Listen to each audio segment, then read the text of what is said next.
তাহলে কি মাছ তো পাবা না।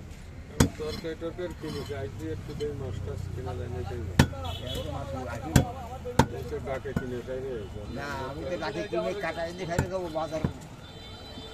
কারণ ওনার এত মাছ লাগবে ফুল না হ্যাঁ ফুল না মেয়ের বাসায়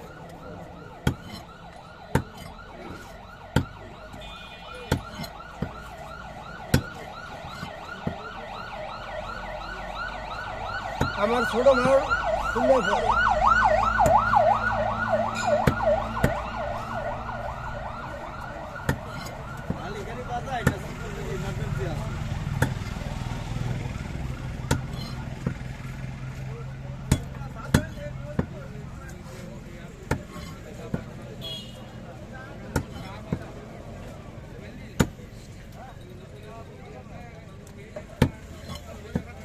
মারবাদ কিংবা শরীয়তে গানের ভিতর অনেক কিছু বোঝার আছে।